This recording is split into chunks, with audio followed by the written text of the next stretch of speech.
Striker রয়েছে সেই সাইফুল ভাইয়ের হাতে দারুণভাবে সেটের গুটি খেলে দিলেন। চমৎকার একটি সেট খেললেন। এবার ডলা শট দেওয়ার চেষ্টা এবং পকেট করে ফেললেন ডলা শটে।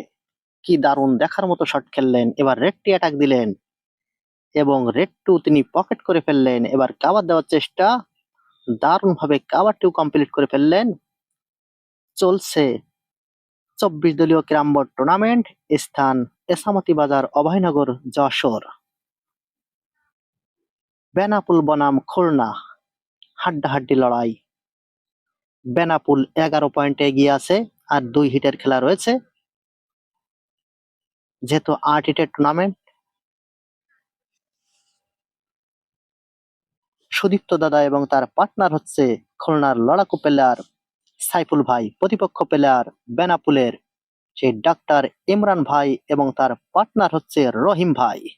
দারুণ খেলা করছেন। এই হিটটা সাইফুল ভাইদের নিতেই হবে, নিলে তবে পয়েন্টের কাছাকাছি পৌঁছবে। আর এই বোর্ডটা নিতে না পারলে প্রেসারে পড়ে যাবে, লাস্ট সিটে অনেক পয়েন্ট লেগে যাবে। স্ট্রাইকার চলে আসলো সেই সুদীপ্ত দাদার হাতে। সুদীপ্ত দাদা পারবে কি এখান থেকে ফিনিশিং দিয়ে পয়েন্ট ছিনিয়ে নিতে সেই বেনাপুলের কাছ থেকে? তবে একটি গুটি বাটে রয়েছে আর 4টি গুটি পজিশনে রয়েছে। পানির মতো খেলে দিলেন।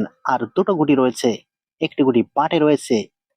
দিতে পারলেই তবে ভালো পজিশন হবে, না হলে কিন্তু প্রতিপক্ষের 11 পয়েন্ট এগিয়ে রয়েছে। আর একটি পয়েন্ট পেলে 12 পয়েন্ট পেয়ে গেলে লাস্ট হিটে 13 পয়েন্ট নিতে হবে, কিংবা ড্র করতে গেলে 12 পয়েন্ট লাগবে, যেহেতু 7 হিট চলছে।